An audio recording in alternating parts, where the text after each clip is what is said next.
In 2021, Bruce Springsteen sold his entire catalogue of music, every song he had ever written, every master recording, every future royalty stream, to Sony Music for approximately $500 million.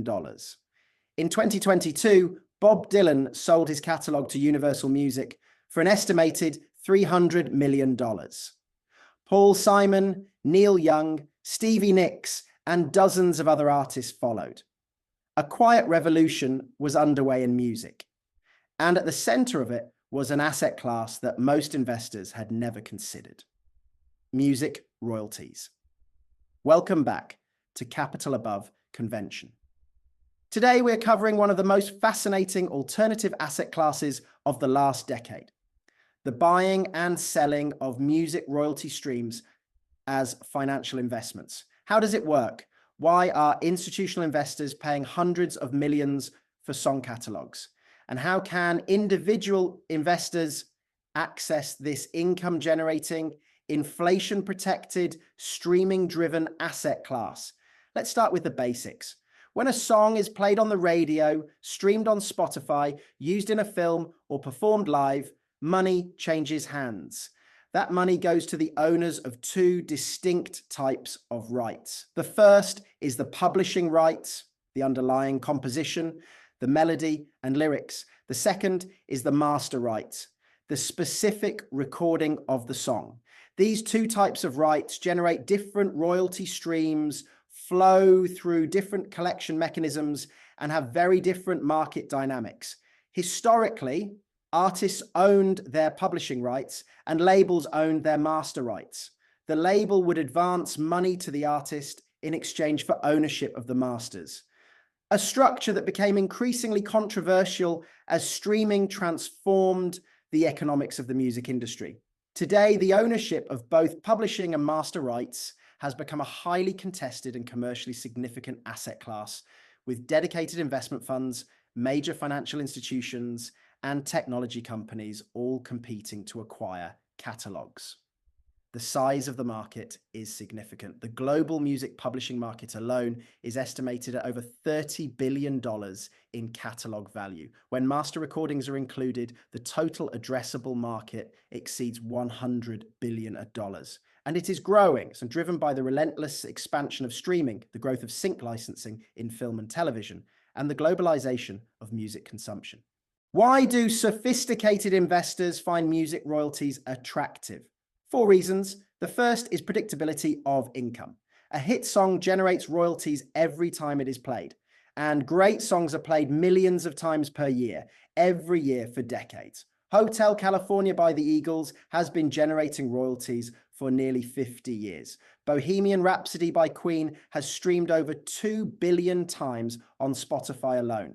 These are not speculative assets. They are income-generating machines with long, predictable revenue histories that underwrite confident valuation models.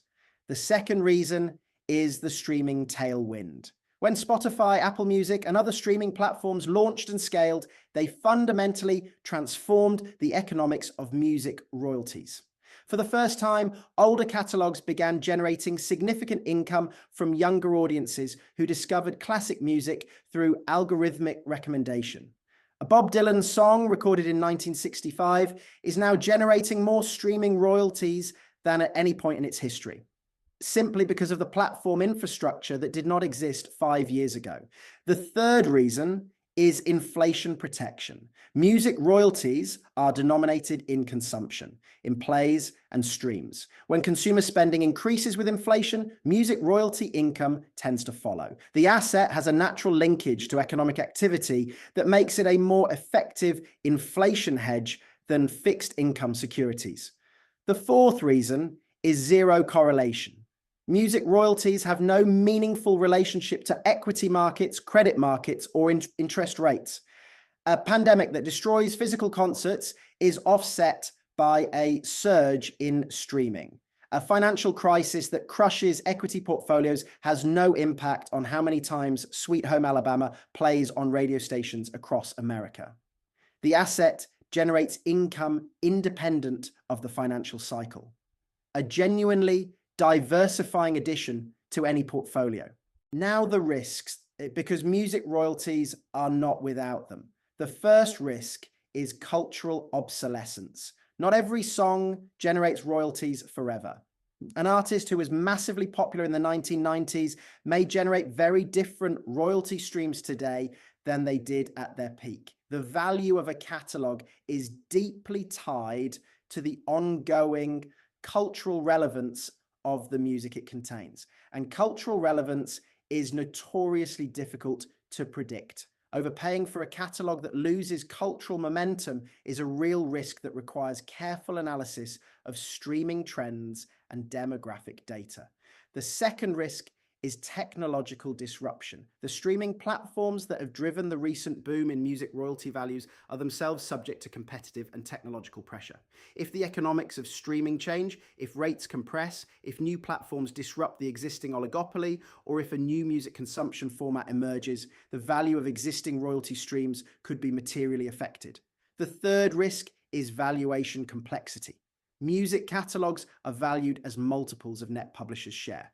The royalty income after collection society costs. These multiples have expanded dramatically in recent years, driven by institutional capital chasing a limited supply of quality catalogues. Whether these multiples are sustainable at their current levels is a genuine question that reasonable analysts disagree about. The fourth risk is legal and contractual complexity. Music rights exist in a web of contracts, licensing agreements, collection society arrangements, and territorial restrictions that require specialist expertise to navigate. Acquiring a catalogue without fully understanding the contractual landscape is a path to unpleasant surprises. So how do investors access music royalties today? The first route is direct catalogue acquisition, buying publishing rights or master rights directly from artists, estates, or other investors.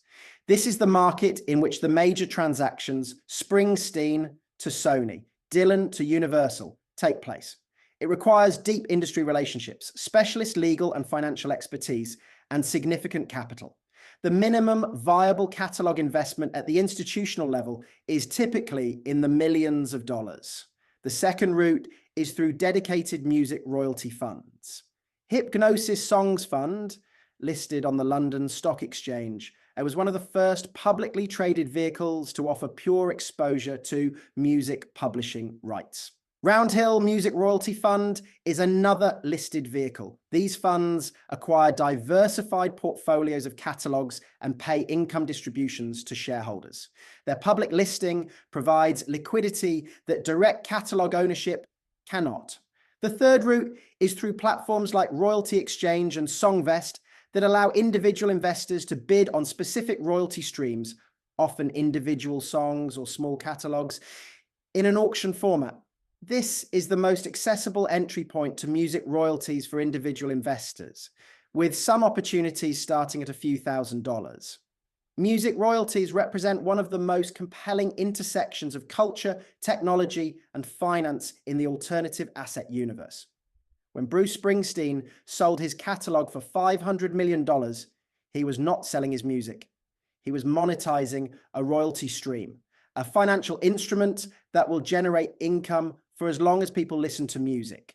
Understanding how that instrument works is understanding one of the most interesting corners of the modern alternative investment landscape. Subscribe to Capital Above Convention for weekly deep dives into the assets, structures, and strategies that the world's most sophisticated investors use to build and protect wealth. And I'll see you in the next one.